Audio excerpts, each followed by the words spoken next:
अस्सलाम वालेकुम, welcome back to my YouTube channel hungry tummy. I hope आप लोग ठीक होंगे, खुश होंगे। अल्लाह ताला हमेशा आप लोगों को खुश रखे, अपने घर में आबाद रखे, बहुत सारी खुशियाँ अता फरमाए, सेहत अता फरमाए, आमीन। तो आज का व्लॉग करते हैं शुरू। आज जो है वो मैंने अपने बेडरूम की क्लीनिंग जो है ना वो शुरू कर दी है। तो सबसे पहले जो है ना मुझे टैकल करनी थी अपनी कबर्ड। इसमें बहुत सारे कपड़े ऐसे हैं जो कि हैंग रहते हैं लेकिन हम पहनते नहीं हैं, और वो पाइल अप होते इतने ज़्यादा हो जाते हैं, पूरी जगह जो है ना वो ऑक्यूपाई हो जाती है, कुछ समझ में नहीं आता कि कपड़े हैं कहाँ। तो पहले मैंने कहा मैं सारा ये जो दरमियान वाला जो होता है ना कैबिनेट वाला हिस्सा वो मैं खाली करूँगी। इतने सारे एक्स्ट्रा हैंगर्स और ये बहुत ज़्यादा कपड़े जमा हुए थे, और नीचे बहुत सारी चीज़ें भी थी जो कि बहुत ज़्यादा डिसऑर्गेनाइज़ थी, तो वो मुझे बहुत फालतू चीज़ें भी निकालनी थी और उसको ऑर्गेनाइज़ भी करना था, और ऊपर से सफाई भी करनी थी। डस्ट बहुत ज़्यादा हो गई थी कबर्ड के अंदर। अब पता नहीं क्या है, डस्ट कहाँ से आ जाती है, पीछे तक घुसी हुई है। तो मैंने कहा मैं इसको अच्छी तरह से साफ करूँ। आप देख रहे हैं कितनी ज़्यादा डस्ट है, जहाँ-जहाँ चीज़ें नहीं थी वहाँ वहाँ जो है वो कितनी ज़्यादा डस्ट जो है वो ऑक्यूपाई हुई है, और पूरी आपको नज़र नहीं आ रहा, साइडों पे भी हर जगह डस्ट थी। तो इसको मैंने वही अपना जो मल्टीपर्पज़ क्लीनर बनाया होता है वही डाल के तो मैंने अच्छी तरह से इसको साफ कर लिया था। साइडें वगैरह तो बहुत अच्छी तरह से हो गई थी। बैक में मुझे थोड़ी प्रॉब्लम आ रही थी, क्योंकि पता है बैक जो है वो बहुत ज़्यादा इसकी ना कमज़ोर सी है, तो उसको मैं ज़्यादा वो प्रेस नहीं कर पा रही थी। तो मैं ज़रा हल्के हाथ से उसको मैंने साफ किया, मैंने कहा टूट ही ना जाए। तो बाकी जो है सारी जो सफाई करनी थी वो मैंने कर ली थी। ये मेरी कबर्ड जो है ये IKEA की है, तो मैं चाहूँ तो और ज़्यादा शेल्फ्स लेके ना इधर शेल्फ्स में लगा सकती हूँ। आपको पता है IKEA का फर्नीचर जो होता है, आप उसे जब चाहें जिस तरह चाहें कन्वर्ट कर सकते हैं चीज़ों में, तो इसके अंदर और भी शेल्फ्स ऑक्यूपाई हो सकती हैं। लेकिन ये जो खाना है ना इसमें हैंगिंग के और नीचे बहुत सारी जगह है, तो मुझे बहुत आसानी रहती है हैंग करने के बावजूद नीचे जो है ना बहुत ज़्यादा स्टोरेज में ना रख सकती हूँ। सबसे जो नीचे वाला हिस्सा है उसमें मैंने जूते रखे हुए हैं, बॉक्सेस जो नए जूते होते हैं जो इस्तेमाल नहीं होते इतने, कभी-कभी हम पहनते हैं, तो वो मैं नीचे जो है ना पूरे वो रखे हुए हैं, क्योंकि वो बहुत ज़्यादा लो एरिया है, तो उधर कपड़े वगैरह मैंने नहीं रखे।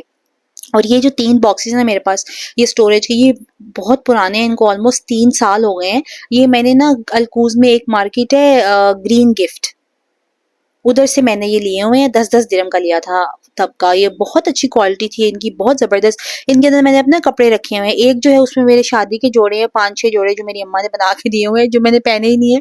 और दूसरे 2 जो हैं उनमें जो मामा कपड़े भेजती रहती हैं, लेके आती हैं जो लोन के सारे, वो सारे 2 में हैं। बाकी हैंग हुए बहुत ज़्यादा थे और तय हुए बहुत ज़्यादा थे जो मैं नहीं पहन रही थी, तो वो मैं अभी इनके अंदर दोबारा से रखूँगी। बाकी सारी चीज़ें जो है वो मैंने अरेंज कर दी, क्योंकि मेरी कैबिनेट बहुत ब्रॉड है, तो मुझे बहुत ज़्यादा आसानी हो जाती है चीज़ें ना रखने में। तो अभी जो हैंगिंग वाले कपड़े थे ना, मैंने जो अपने बाहर जाने वाले कपड़े थे वो सारे कुछ मेरे तय हुए थे, कुछ नहीं थे। और जो कुछ शर्ट्स वगैरह हैं जो मैं नहीं पहनती हूँ अब, तो मैंने कहा वो मैं डोनेट कर दूँगी, फ़िज़ूल में लटका-लटका के क्या फ़ायदा।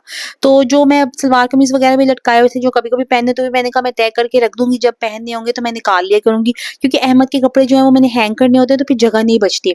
और ये मैं आपको एक टिप देती हूँ, ये मुझे हैंगर था जो ट्राउज़र हैंगर होता है ना वो मिला था, और साथ में मैं ना ये पेपर क्लिप्स लगा के ना तो अहमद के बेल्ट्स इस तरह हैंग कर दिए हुए हैं। आप चाहें तो ये पोनी मैंने लगा के ना, क्योंकि इसका बकल ख़राब ना हो, ये उनका बड़ा एक्सपेंसिव बेल्ट है, तो मैंने इस तरह करके ना इसको हैंग कर दिया, ये ख़राब ना हो, वरना बकल के साथ इस तरह पेपर क्लिप लगा के तो आप आराम से हैंग कर सकते हैं। इसको आप साइड बाय वेज़ भी लेफ्ट राइट भी घुमा सकते हैं, आप चाहें तो और इसमें ऐड कर सकते हैं। तो ये बहुत अच्छा तरीका है अगर आपने कोई एक्स्ट्रा चीज़ नहीं करनी, रिसाइकिल करना है, तो मैंने इसको रिसाइकिल कर लिया था। और इसमें मैंने अहमद के जो बेल्ट्स हैं जो बाहर पहन के जाते हैं, जो ये 2 तो कभी-कभी यूज़ होते हैं, ब्राउन और ग्रे, तो बाकी 2 जो हैं वो पहन लेते हैं। तो वो मैंने इस तरह करके ना यूटिलाइज़ कर लिया इसको, और ये मैं साइड पे एक जगह पे पीछे करके हैंग कर देती हूँ। उनको पता है यहाँ से लेने हैं तो सारे। बाकी जो अहमद के नए शॉर्ट्स वग़ैरह लिए थे मैंने, वो भी मैंने हैंग कर दिए। काफ़ी टाइम से वैसे के वैसे बैग पड़े हुए थे, और ये जो मेरे सारे कपड़े जो हैंग हुए हुए थे, जो मैं नहीं पहनती थी और काफ़ी टाइम से है, तो मैंने कहा मैं इनको तय करके ना रख देती हूँ। जो थोड़े बहुत थे 2-3 मुझे लगा कि मैं रहने देती हूँ, कभी इमरजेंसी ज़रूरत पड़ ही जाती है। तो वो मैंने हैंग ही रखे। बाकी अपनी शर्ट्स और सारी चीज़ें ना वो मैंने आगे से कोऑर्डिनेट करके ना साइज़ वाइज़ तो मैंने रख दी, कलर कोऑर्डिनेट नहीं किया मैंने। और ये जो कुर्ते वगैरह जो मैंने तय किए थे वो इस तरह मैं बॉक्सेस में जो है ना वो मैं रख देती हूँ। फिर मुझे पता होता है इन 2 बॉक्सेस में मेरे कपड़े हैं, मुझे कहीं जाना हो या मुझे पता हो तो मैं निकाल के आराम से उनको प्रिपेयर कर लेती हूँ। और ये एक मेकअप पाउच पड़ा हुआ था कबर्ड में, तो इसमें सारा मेकअप जो है ना वो सारा फेंकने वाला था। तो फिर पता नहीं मैंने क्यों रखा हुआ था।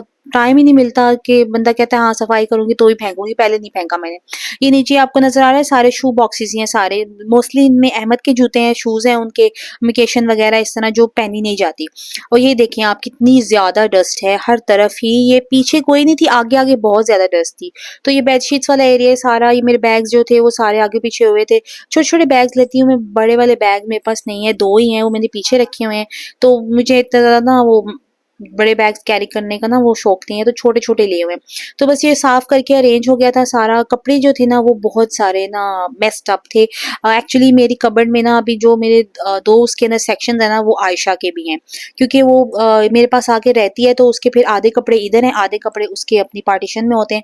तो पहले वो आती थी तो मेरे यूटिलाइज़ करती, तो फिर आहिस्ता-आहिस्ता आती ही कपड़े छोड़ती-छोड़ती तो उसके यहाँ भी जमा हो गए हैं कपड़े। तो ये जो 2 सेक्शंस है ना मैंने उसको दिए हुए हैं, एक में उसकी शलवार कमीज़ वगैरह होती हैं और बाकी में उसके ट्राउज़र शर्ट्स जो वो यहाँ आके पहनती है। तो बहुत ज़्यादा मेस्ड अप हुए थे, तो वो सारी उसकी चीज़ें जो है ना वो ऑर्गनाइज़ कर रही थी, फिर साथ अपनी भी। उसके वो कपड़ों में से बहुत सारे जो थे वो निकालने वाले थे, डोनेट करने वाले थे। फिर मैंने उससे पूछा, मैंने उससे व्हाट्सएप पे पूछ-पूछ के ये रखना है, ये फेंकना है, ये रखना है, ये रखना है। तो सारा मैंने उससे पूछा था। ये वाला जो है ना ये मेरा है, जो खाना है इसमें कपड़े सारे मेरे हैं, और ये इसमें से बहुत सारे जो थे ना वो डोनेट करने वाले थे, और कुछ जो सलवारें कमीज़ें जो मैं पहनती हूँ डेली बेसिस पे वो थी, और बाकी जो नई वाली थी वो भी अंदर ही पड़ी हुई थी। तो मैंने कहा 1-2 जो है वो मैं हैंग कर देती हूँ, और बाकी जो है ना वो मेरे ट्राउज़र्स थे नए, मेरी नई शर्ट्स थी जो बाहर पहन के जाने वाली होती हैं, तो वो मैंने हैंग कर दी। वो मैं फ़िज़ूल में ना तय करके रखी हुई थी, जब जाना हो तो मिलता ही नहीं है, कुछ नज़र ही नहीं आता, समझ ही नहीं आती। तो मैंने अपने ट्राउज़र, प्लाज़ो वगैरह सारी चीज़ें ना हैंग करके तो अच्छी तरह से ऑर्गनाइज़ कर दिया, ताकि मुझे पता रहे कि कहाँ क्या है और नज़र भी आए कुछ। तो बाकी ट्राउज़र्स और शर्ट्स, टी-शर्ट्स जो मैं घर में पहनती हूँ मैंने आगे रखे होते हैं, ताकि क्योंकि वो बहुत ज़्यादा यूज़ होते हैं। और ये एक अदद खाना आपको ये नज़र आ रहा है, ये अहमद का है, और ये उनके वो कपड़े हैं जो घर में वो यूज़ करते हैं, और बाहर वाले मैंने हैंग किए होते हैं। और बस यही तो, इस तरफ मुझे इतना ज़्यादा काम नहीं था, क्योंकि पहले मैंने थोड़ा ऑर्गनाइज़ किया था। तो बस ये सारा कुछ ऑर्गनाइज़ हो गया था, डोनेशन के कपड़े मैंने निकाल दिए थे। फिर जो बच गए थे ना, जो कपड़े सर्दियों के बीच बीच में से निकले थे वो मैंने बेड के नीचे रख दिए हैं। मेरा बेड जो है वो स्टोरेज वाला है इस तरह, तो मुझे बहुत हाइड्रोलिक है, तो बहुत आसानी रहती है। जब मर्ज़ी मैं इसको उठा के चीज़ें भी रख लेती हूँ, कर लेती हूँ। फिर अहमद आ गए थे घर, तो मैंने कहा उनके आने का मैं फ़ायदा उठाऊँ।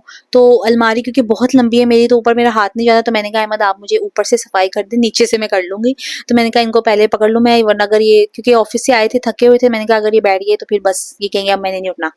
तो बस मैंने इनको जल्दी खोला, तो अहमद ने मुझे सारी ऊपर से ना सारा, क्योंकि उधर बिल्कुल मेरे पास चेयर में रखने का मेरा इरादा नहीं था। बार-बार चेयर जो है ना आगे-पीछे करनी पड़ती है, मैंने कहा अहमद का ही इस्तेमाल करती हूँ मैं। और नीचे जो है सारा मैंने साफ़ कर दिया था, वही vinegar, water, dish washing liquid डाल के ना उससे मैंने साफ़ कर दी, क्योंकि अलमारी लकड़ी की है तो बहुत अच्छी साफ़ हो गई थी। ऊपर से ये ब्लैक है तो दाग वगैरह बहुत नज़र आते हैं ना। और ये सारे कपड़े जो हैं ये मैंने ना डोनेशन के लिए निकाल लिए हैं, और ये इनमें से वो जो आप ये पैकेट्स में नज़र आ रहे हैं ये पीजेज़ हैं, पुराने हैं, लेकिन ये बिल्कुल नए हैं, पहले के लिए हुए हैं, मेरा मतलब। ये मैंने बिल्कुल नहीं पहने, बिल्कुल नए थे। ये पिंक शर्ट्स भी नहीं है, ऊपर से ये आयशा के कुछ कपड़े थे जो वो नहीं पहनती। ये ऑलमोस्ट आप कह लें नए-नए कपड़े हैं। तो मैं जब भी डोनेट करती हूँ मैं कोशिश करती हूँ वो कपड़े डोनेट करूँ जो कि अच्छे हों, कोई पहन भी ले, इस्तेमाल करे। आप भी जब डोनेट करें तो आप कोशिश करें कि ऐसी चीज़ें करें जो बहुत ज़्यादा इस्तेमाल शुदा ना हो और अगले इंसान के काम आ सके। मैंने देखा है कुछ लोग जो है फटे हुए कपड़े डोनेट कर देते हैं, जले हुए, बटन टूटे हुए, इस तरह की चीज़ें प्लीज़ आप डोनेट नहीं करें। डोनेट करना है तो अच्छी चीज़ें डोनेट करें, जो चीज़ें आप कई बार होता है ना हम अच्छी तरह से इस्तेमाल करते हैं लेकिन हम थक जाते हैं, बोर हो जाते हैं, तो हम कहते हैं कि अब मैंने और नहीं पहनना।